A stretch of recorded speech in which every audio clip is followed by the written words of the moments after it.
Welcome to the first episode of Champrofiles. I'm so excited to present to you today our first champion. Olumuyiwa Ogunmade is an entrepreneur, and in her story, she'll be sharing how she transitioned from being almost a college dropout to the best graduating student in her course. Sit tight and enjoy as you get inspired by her story.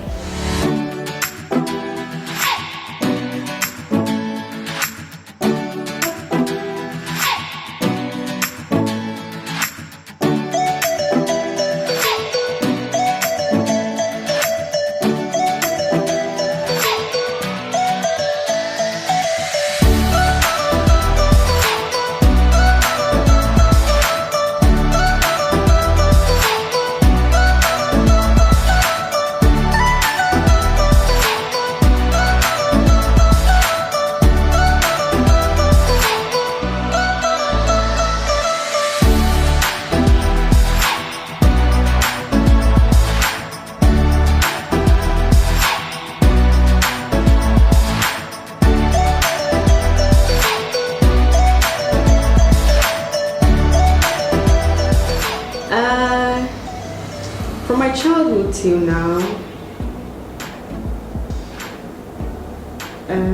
it's like a movie.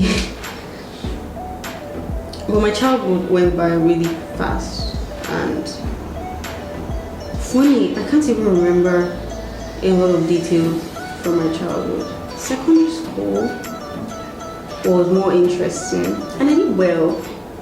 I came first in my class. So I got used to reading and being serious. But then senior school, obviously the distractions started ruling me, boys, etc, etc. I was in sciences.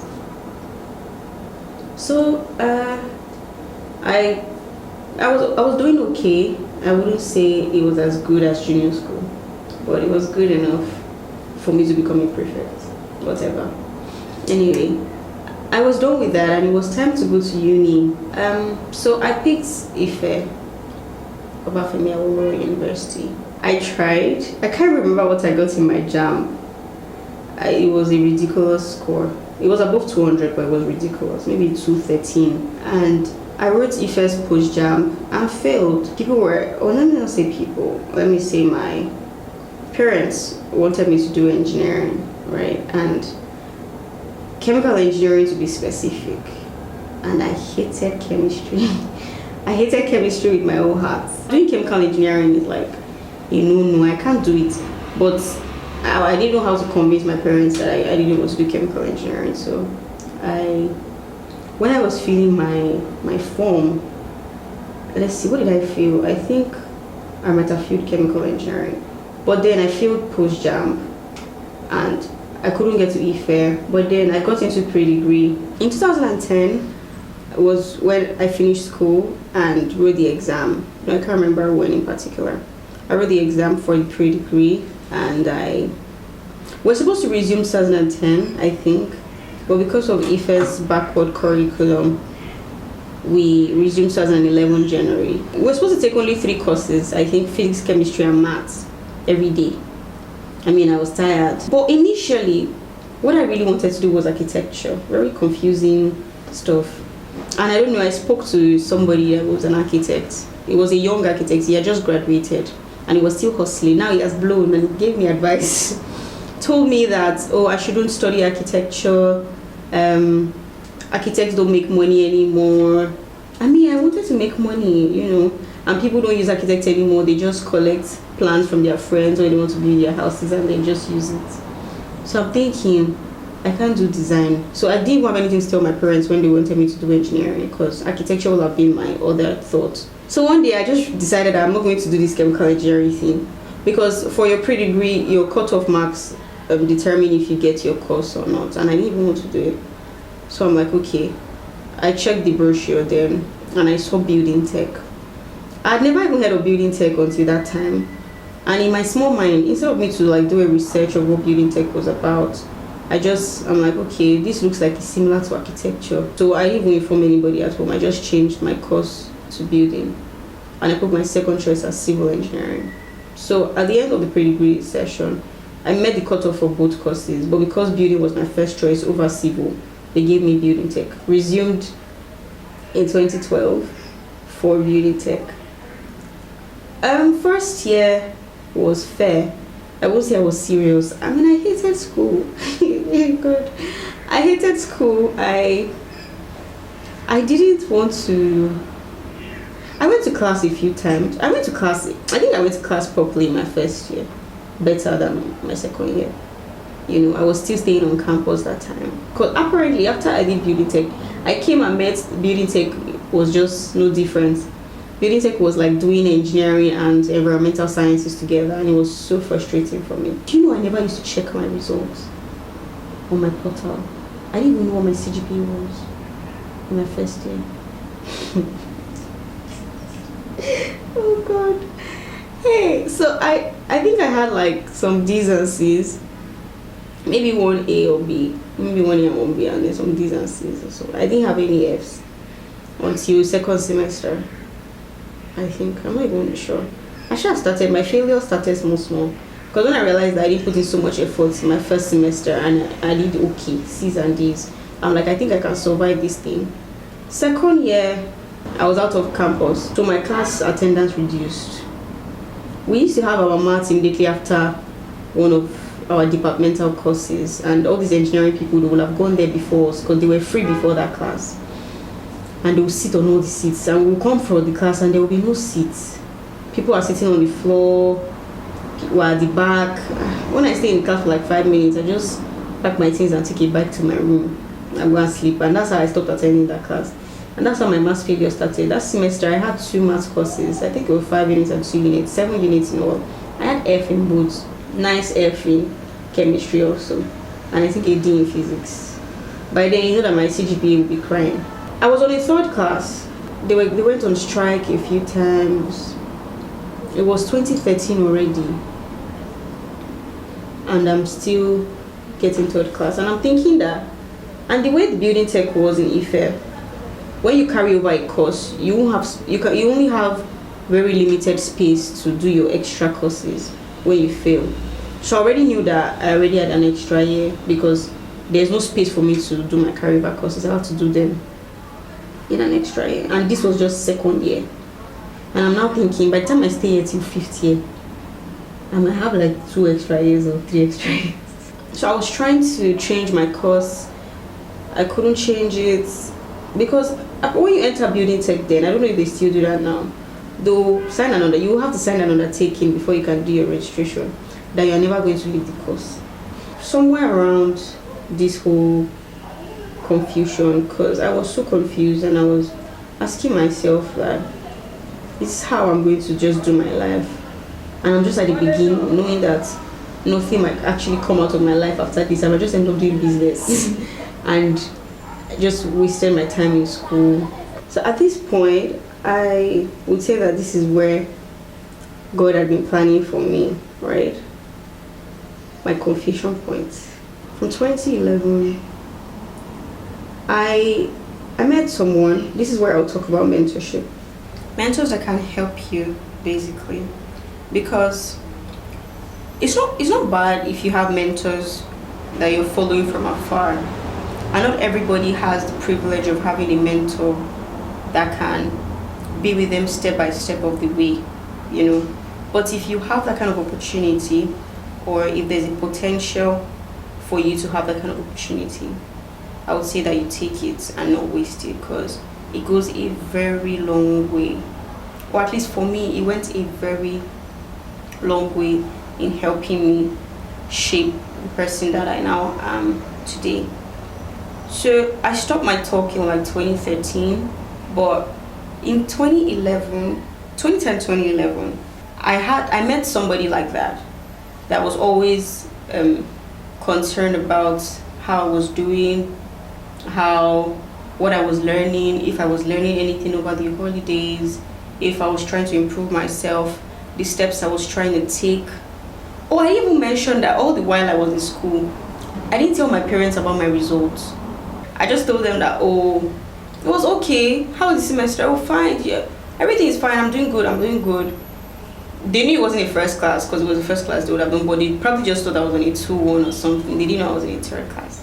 If you're in school and you're studying a course, it's best for you to have friends in your course so that you guys have the same semester goals, and academic is more relatable if you're setting academic goals, you know. So like I said, I had somebody that was always asking me, making sure that I was trying to find out if I was doing okay and everything. So one day in 2013, in our normal conversations, that I would just say, oh yes, everything is fine, blah blah blah. I'm like, see, everything is not actually fine. This and this is the problem. You know, it seems like the older you get, you now start to reflect, and you're like, oh my god, this is a mess. Because earlier in my stay in school, I didn't really care. I'm like, whatever, the worst should just happen, you know. But at this point, I now began to actually care, because I'm like, the outcome of this is going to determine how I'm going to go, or at least in my head. And that was when I opened up to say, oh, things are not really going well. I don't think I can continue with this. I've damaged it to the max. Everything started from there. That was like my turning point. And we're now trying to consider options. Okay, since you can't change your course, are you ready to start over? And I'm like, start over? I'm like, okay, but me, I don't want to go to school again. You see, I was really interested in fashion. So like, okay, where can I study fashion in the country that will still be like an academic stuff? So I checked, and it was only Yabatech that was doing fashion design as a course. So we went to Yabatech to check. All the while, I've not told my parents, so this is me and my mentor now. Trying to see how we can make things work in my life before we now reach my parents. After we visited, we realized that, okay, there's no way I'm coming here to do fashion design. After a lot of back and forth and conversations, and I was guided, you know. So it's like, okay, maybe you should start over in a private school, since there is no strike. You can do everything very quickly and graduate. Just get a degree, then you can do the fashion thing after. So I'm like, okay, what school is good? Covenant, right? Best school in the country. So I went to Covenant. I had to take JAMB again in 2014. This was 4 years after I had left school. There was no other way for me, as I could see it. Because I asked myself, like, what's the worst that can actually happen? You know? So I went off the grid, went off social media. I lost a lot of weight, then I was so depressed.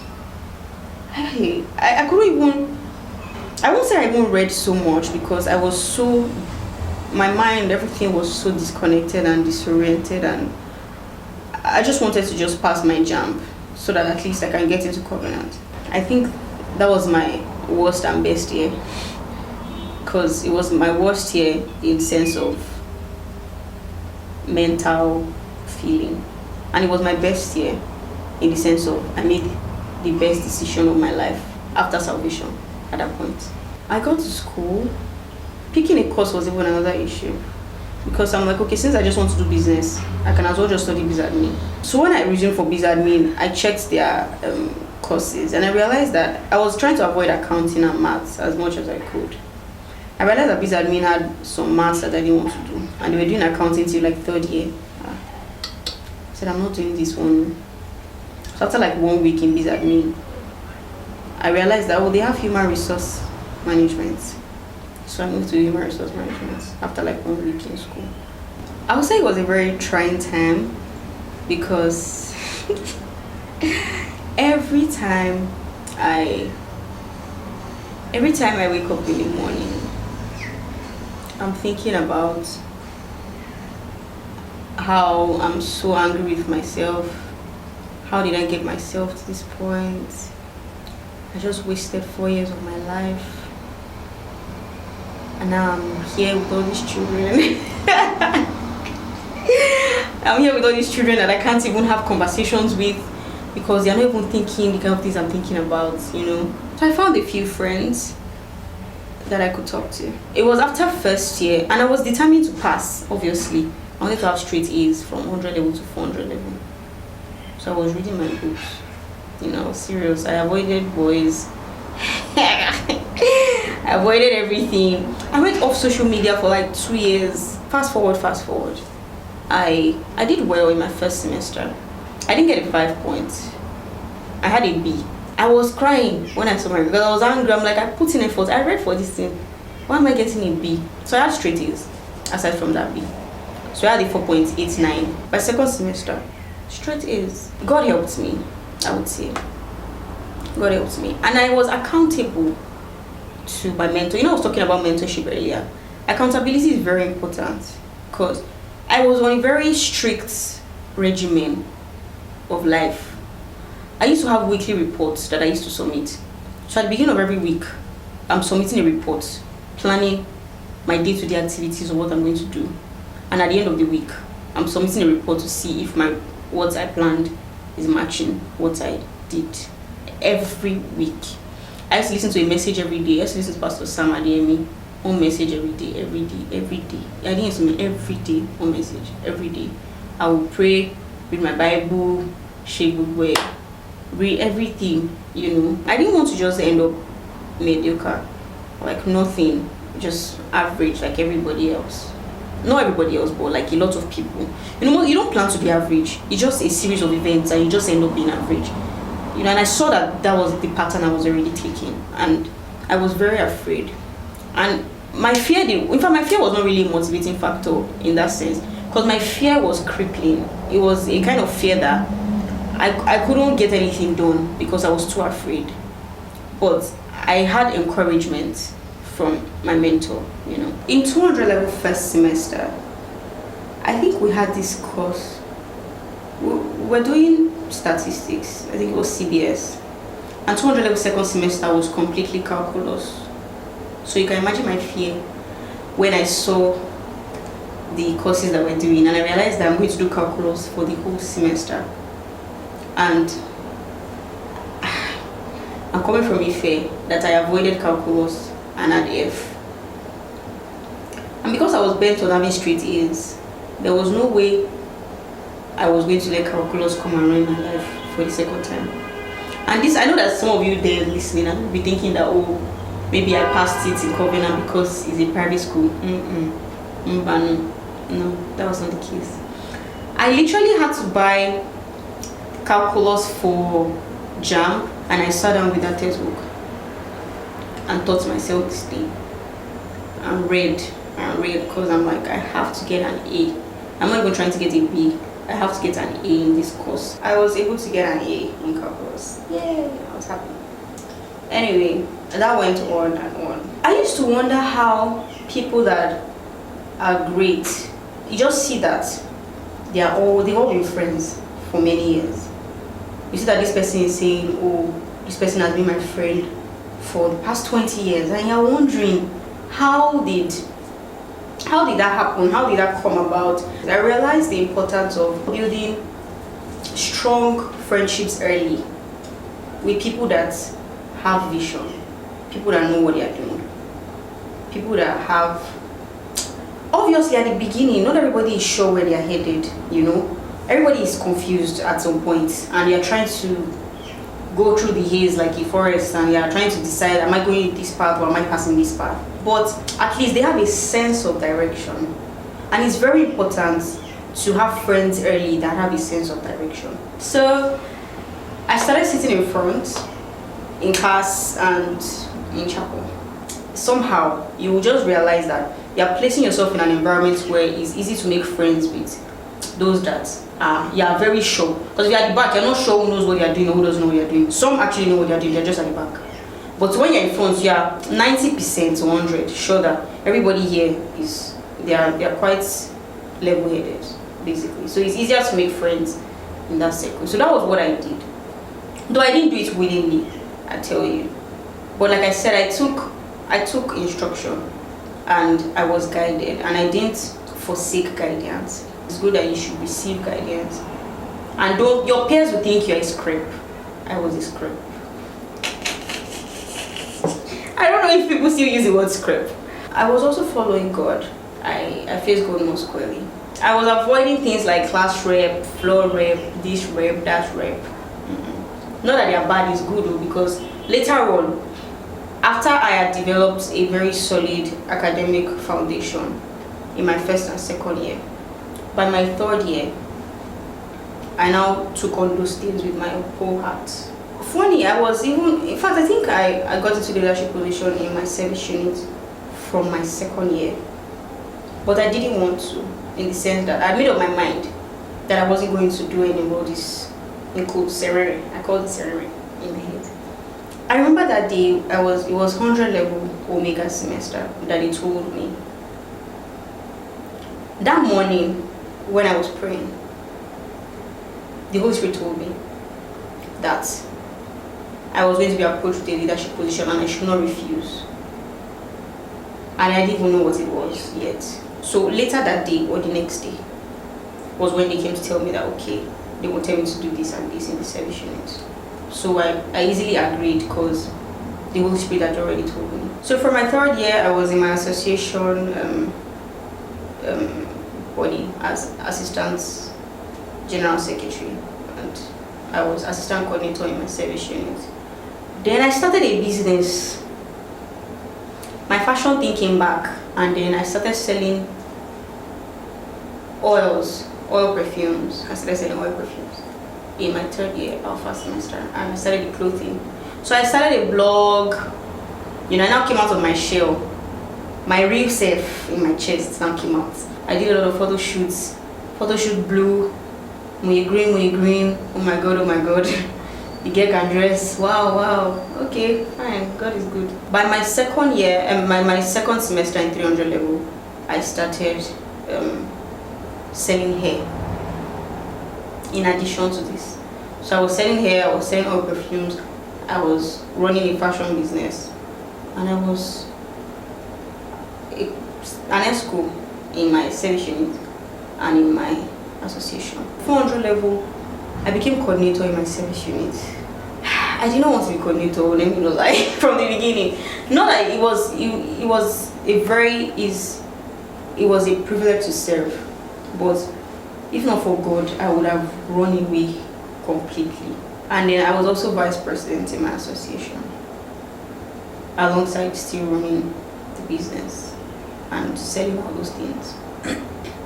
I'm still doing well. God helped me. What I would say is that at every point that I've been, I've had help. I didn't just become out of the blues. I've had help every step of the way. God has always put me with people that would help me. After I was struggling with making friends in first year, later on I made the best friends. My friends are literally the best. I won't call all your names because now somebody said I didn't call their name, so I'm not calling anybody's name. I still have a very good support system. My friends are amazing. There were times where I wanted to end.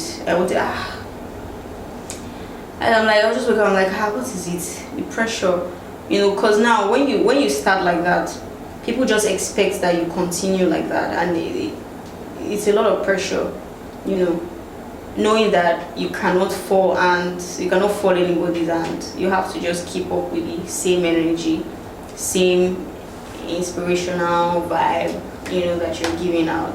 I graduated in July 2018. July. I graduated very well. Flying colors, 4.93. I was not best in my department, but I was best in my class. There was a 4.96 or 4.97 or so, which was still good. Then I had some awards for most enterprising undergraduate students, then leadership something. Then the Wings Awards. I won Wings Awards for something. Student Hero. It was a very good time. It was like a turnaround from my cocoon of being a caterpillar, well, as if I now became a butterfly. So my 4 years was worth it. I realized that it was better for me. And what I realized at that point is that sometimes the only way forward is backward. And that was my story.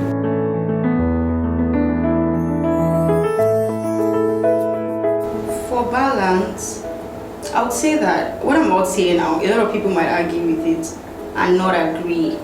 But I learned it from Mrs. Nimi Akinkubi. She said that there is nothing like balance. That is more of a case of juggling. So you know when you're juggling things, some things are up, some things are down, but everything is not up at the same time. But you have to make sure that nothing falls. That was it. That's how it is for me. Because I saw that it was a case of juggling.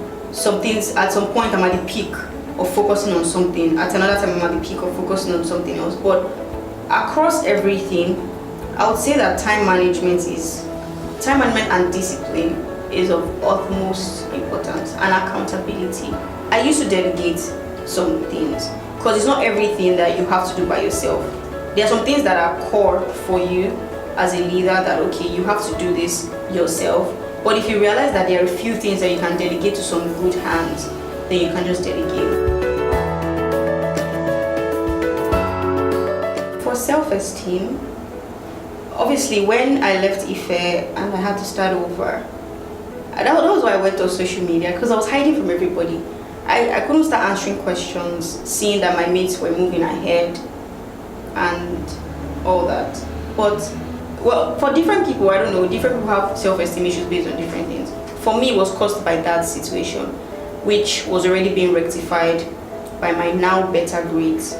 But for whatever reason, if anybody else has self-esteem issues based on any other thing that is not this, and they have still not been able to come out of it, you just need to realize that you are not defined by those things. There are a lot of people that didn't go to school and they're still succeeding. Success is not equal to school, for real. Success is not equal to good grades. Success is not equal to first class. If you have it, fine, but if you don't have it, no big deal. Like, there are a lot of people that don't go. I know them. I know people, not even all these popular ones that we know. I know people personally that's in my circle. They didn't go to school and they're doing very well for themselves now. Like, they are people to be proud of. So you just have to know that there is nothing that defines you. The only thing, I don't want to start preaching now, but to be honest, you're defined by Christ. Okay, reaction. First of all, you know, my first decision was that I wasn't going to go to school again. So that was the first thing that we told my mother. And I was not there. Because like I mentioned before, my mentor called her to explain things to her, and then they talked about it. Because there was no way I would have brought up the conversation by myself. But obviously later, when we spoke, she was sad. And she was wondering why or how I could even keep my results for that long without telling her that things were really bad. But then later, when we now decided that, okay, we're going to start over, well, she was sad. I can't remember her facial reaction, but in her mind, she's just like, okay. Let's see how this goes, and advising me to do my best and all that. So yeah, I can't remember her facial reaction, but it was not a funny time. It's not that I can laugh about it, but then it wasn't funny. My advice to young people, I'm still young, would be that don't be afraid, right? Because fear is a crippling thing. Because when I was leaving Ife to start over, after I left, I had a lot of people reach out to me that were my friends in Ife, send me messages to tell me that they would have done the same, but they were just too afraid to do it. It turned out well for me, and I'm sure it would have turned out well for anybody that decided to take that decision. But everybody's life is peculiar, and it depends on the situation you find yourself. If you feel like this is a step that you need to take, or if you feel like anything at all is a step that you need to take, the worst that can happen is that it won't work out. And what's worse than that, your current life is not working out. That was me. Like, my current life was not working out. So what's the worst case scenario? I'll do this and it won't work out. Well, I'm just back to square one. But what if it actually works out, you know? Another thing I'll say is, it's not every time that you'll find a template or somebody that has done exactly what you have done. Because we like stability. So there's a temptation to try to find somebody that has walked your path and somebody that has done exactly, or somebody that is doing something that you're planning to do, so that you can pattern your life after them. For people that are believers, if you're a Christian and you're filled with the Holy Ghost, if you have a nudge in your spirit to take any step, to do things a certain way, if you're just prompted, if you have a prompt, just act on it.